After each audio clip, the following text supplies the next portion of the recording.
Don't you just hate when you try to upstage Princess Catherine, but you get clowned by the internet? Well, you are not alone, because Meghan Markle has been getting dragged this whole week for the jam scam she tried to pull during the trooping. Let's get into it. To you. My sentiments exactly.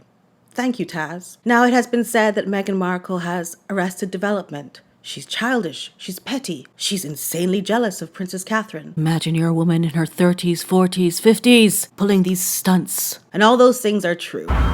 Listen, year after year after year, Meghan Markle has tried to upstage the royal family, in particular the Waleses, and it has failed each time. And still she will not stop. This year, it is raspberry jam and dog biscuits. Just mere hours before Princess Catherine stepped out of her royal carriage to go onto the royal balcony. Now, before we get into every single time that she's tried something, let's just first talk about how it's really not Meghan's fault that this advertisement was placed on this day.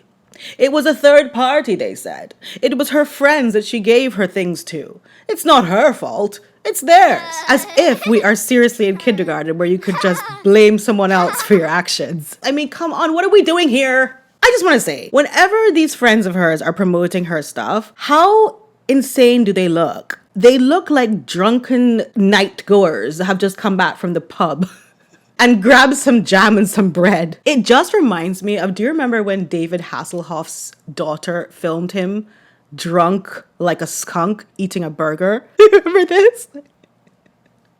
I'm sorry, but when I see her friends eating this jam on bread, I don't know why this is what I thought of. They're not doing you any favors, Meghan.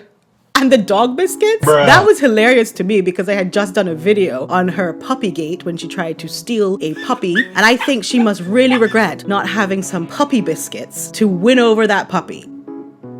Anyway, that was my last video. You can go back and watch that. To be fair, she really had, since April 16th, I believe they launched American Riviera Orchard. Meghan Markle's first product for American Riviera Orchard revealed by friends. Thank you, M. This is from April 16th, 2024. By the way, are you crazy? So now you're M and he's H and you're M? Stop the madness. So she's had exactly 2 months in which to put out these pictures, do these things. Why would she choose a mere few hours before Princess Catherine arrives? And I made a note that Princess Catherine did not do a surprise. This would have been the perfect time for Princess Catherine to do a Meghan surprise appearance. But of course she wouldn't do that because she has upbringing and manners. And in fact, she decided to do a long sentimental statement about her condition and how she's feeling and that she's not out of the woods yet. And she pairs it with this beautiful picture of her in the woods and told the people that she was going to be there, because that's what you do when you really care about the people. Princess Catherine also wrote this lovely letter to the Irish Guards to tell them that she, as their colonel, is sorry that she was not there for their review. As you can see, Meghan Markle has styled her letters after Princess Catherine. Copied and pasted. One is a real royal and one is a fake. I'll let you decide which one.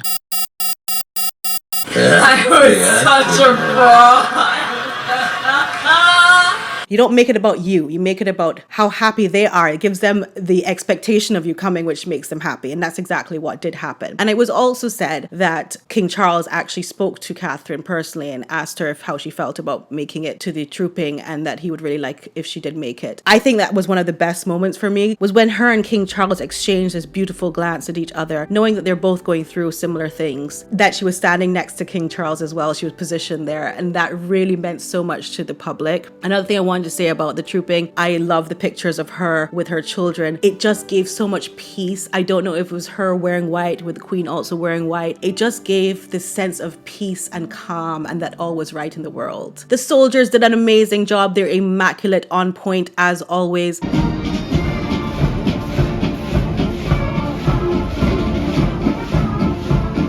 Why people think the communist parades and soldiers are like the best in the world. The British do it best. I think the communist soldiers always look afraid for their lives. I don't know. I just think the British one is obviously more wholesome, obviously more genuine, and that it has a lot more pride with it. In any case, I want to get back to the jam, the raspberry jam. Sorry. I don't know why I find it so funny, this picture of Nacho. People want to know who is Nacho. A lot of people who are not part of the polo world, like yours truly. Nacho's been to Barbados many times. He's played polo there and so on. This man is a clout chaser. For years, he's been a clout chaser. But genuinely, this man, he probably belongs to Harry, if you know what I mean. Harry is probably his polo patron. So I think he has to do all this bidding, because a lot of people are like, who is this guy? Why does he keep posting on them? He has a wife. He has his own family. You know, why is he posting on this other man's wife, Meghan Markle's business? He probably is only there in this world next to them to play polo, and Harry is probably financially supporting him, and he's probably dependent upon Harry. So let's get real. That's who he is. But a lot of people don't really care about him because they don't know about how that works. But yeah, Harry owns him. And therefore so does Meghan.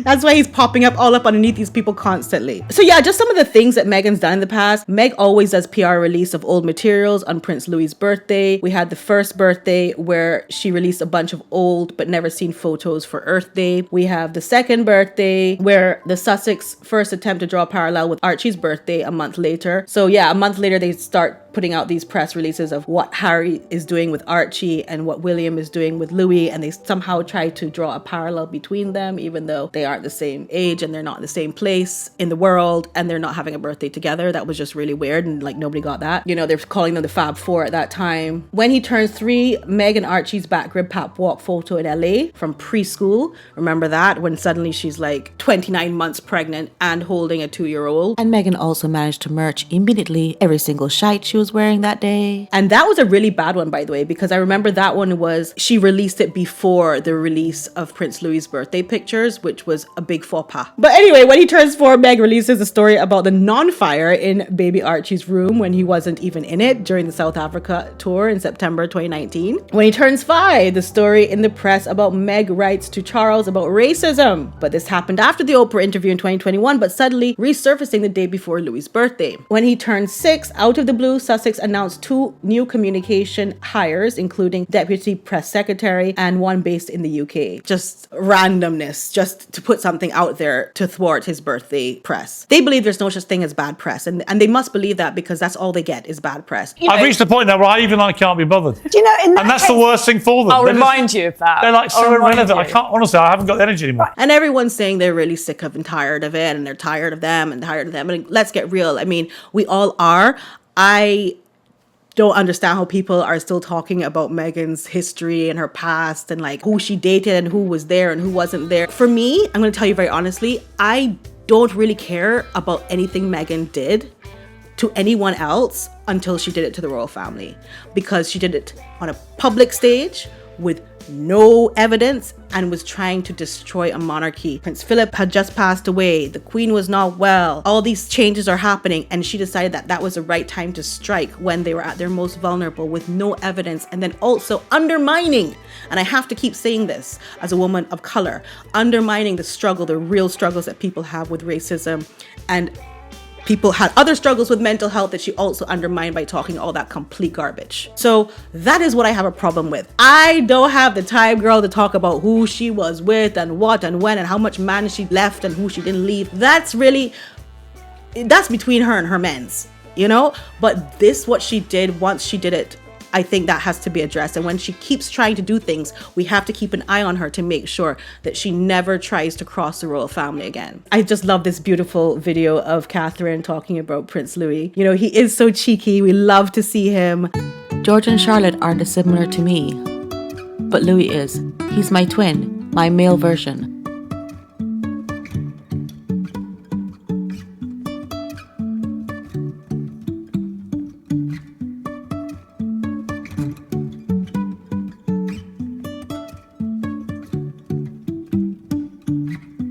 You know, yes, King Charles and Queen Camilla are beautiful and wonderful and all those things, but there's something very refreshing, of course, and new and lovely about having 3 lovely children that King Charles doesn't have right now. When the Queen became Queen, of course, she had her young children, but we like to focus on Prince William and Princess Catherine because that means life and newness, and it also means relatability to a lot of people. Okay, so one last thing I want to talk about was that Piers Morgan has been a very naughty office husband. I do call him my office husband because we are in the same profession of journalism and reporting the news. We both work out of very professional studios, as you can see, and have lighting on bomb and audio on bomb. So yeah, anyway, basically I have to tell him off as my office husband because I don't know what's going on with Piers Morgan. You know, I've been defending him since day zero. But for some reason, he keeps going on this edgy tangent, like he wants to be this edgelord, like he wants to be this devil advocate lord, trying to go on the edge of, you know, conspiracy and like maybe a little bit of a hater ass bitch. Anyway, but he is going a little bit rogue right now, I've noticed. And a lot of people are struggling to keep watching him, especially when he has people on like Tessa Dunlop. But this show was particularly egregious to me because he actually seemed very cold and disassociated when he talked about Princess Catherine. In fact, he said that he thought she was quite skinny and a little bit too skinny, and that she had been struggling with some serious illness and all that. She looked, I have to say, pretty thin, like she'd been through a real ringer health-wise. And I was struck by that. She looked, you know, quite gaunt. I mean, Jesus Christ, Piers. Don't you think that she has tried her level best to come out there looking absolutely fabulous, that you cannot find an inch of fault with her? You can't see her struggling to walk. She's walking on the gravel with the high heels, which is impossible most of the time. She's looking after her children. She's looking very engaged. Her physical appearance, she's always been skinny. She's always been like an ironing board. So I don't really know how you could say that she's so skinny. She's always been so skinny. She's a very tall woman as well. That's the difference between her. And with all of the craziness that we're seeing in this world right now with the celebrities and this Ozempic girl, we are now desensitized to seeing that kind of look. For Catherine to look pretty much the same, I don't see how he could nitpick about that. And I didn't like it. What is even worse is that for the first time, him and Tessa Dunlop agreed on this. They both think that Princess Catherine needs to say what type of cancer she has. You may ask, why?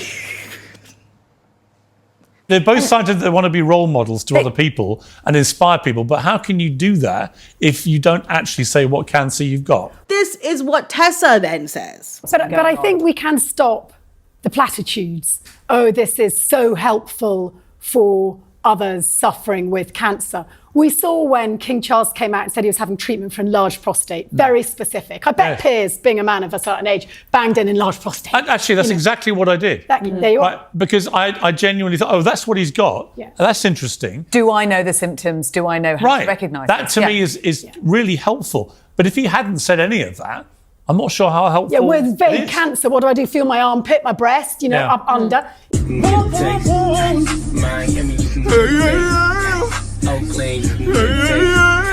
Tessa, Piers Morgan's favorite pervert, is there talking about, I need to know what kind of cancer Catherine has, because I need her to tell me that I need to check myself if up underneath here and if up underneath there and where to check to see what I have. I need her to tell me that she has this type of cancer so that I am motivated, is what Tessa is saying, that I am motivated to then do what my GP tells me to do. But Catherine is not a doctor. She can't advise you. So her telling you what type of cancer she has is not supposed to then give you directions as to where you have to check your body for cancer. And by the way, at your age, you should already have had your mammograms and all of your checks. You should know that already. The craziness of these people to sit there with straight faces and go back and forth about, yeah, that's a very good idea. That's a good point, you know. She does owe us that. She owes us that so that we can then take it seriously, our health. Are you mad?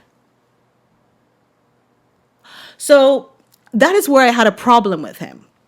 And then I realized, you know what? I can't be angry at Tessa because she's obviously playing a character at this point. She's not serious. Instead, I should probably be angry at the platform that platforms her and allows her to appear like a serious intellectual person when she's talking bare foolishness and playing a joke on us. In America, if you had the president, for argument's sake, by comparison, and the president's daughter-in-law, both diagnosed with cancer, would they reveal what cancer it was? Would there be a clamour for them to do that? Would it be expected? Yeah, we would be clamoring for it. We would be clamoring for full disclosure. It's a different situation, right? Because in the UK, they're not officially leading, but again, they're leading by example and they're leading by inspiration. But no, we have cover-ups here all the time on presidential health, and it doesn't do the public any good. Yeah, I agree. And then I realized I also can't be angry with Piers because he started to do this thing I noticed where he gets this affectation where just before he's about to spout some foolishness, he goes like... It's interesting, isn't it? Because and he takes this deep breath in, and I can actually hear the nose hairs like blowing in the wind as he takes a deep breath in. And that's when I know he's about to say foolishness. So it is an affectation. It is a bit of a character that he's playing as well. But as we're talking about doing self-checks and things like that, this probably would be a good time for him to check his nose hairs and get a nose hair clipper and clip them off, because it's a tell now for us. If he just clips them off, maybe we wouldn't be so aware that he's about to talk crap. I do love your show, Piers. I would love to go on your show one day. Yeah, love you so much. Bye. Don't forget to subscribe. Isn't it? Because